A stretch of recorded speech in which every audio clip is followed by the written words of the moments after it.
We say that is called when called multi-item. It means that it contains more than items or more than one item. It means that we need to do a special care, a special treatment, so that we as a CEO of the company or of the industry, we can able to solve the issue of restriction when we always had that there are a lot of type of restriction when we are being into a industry, such as example like Motorola. When they want to stop the production during the coronavirus, they need to limited the space of the item that need to order.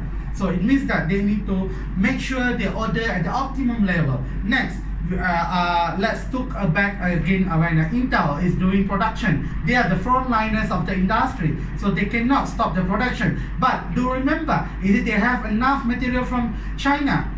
So what they should do, how we can make sure they are doing at the optimum level. So in solving this type of questions, this type of problems, we need to look on the multi-items optimizations. So we will have a lot of types of constraints or restrictions when it involves with multi-items.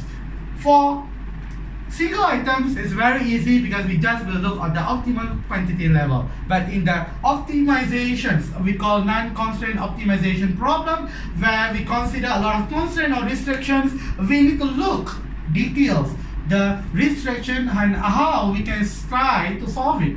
So the first restriction is when we have a space problems. Second, we have is from same vendor. Example, a lot of companies love to take vendor from China because it's the cheapest compared to other industry. So they will look on the joint ordering or combined order. Next, they also want to look the value of money. Is it the value of money in terms of number of order, or if you still remember the overkill.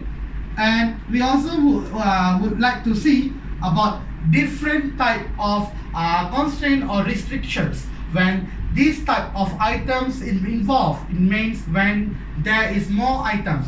And if you still remember, the main things in total cost formula is summation of D over Q times C naught, which is this is called cost of order, plus summation of I or carrying capacity with cost of J and with average inventory. So this is the total cost of that formula. We are going to use the same formula with the assumptions that still resume for all the items as such like the previous lecture. But the only thing here, we want to minimize the total cost. But here we will have subject to our constraint.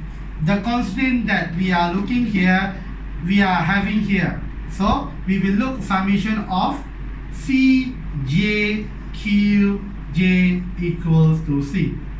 Not equals, but inequality. More or equal depending on the restriction that we have. So in this chapter, we are going to look one by one type of restrictions. Thank you.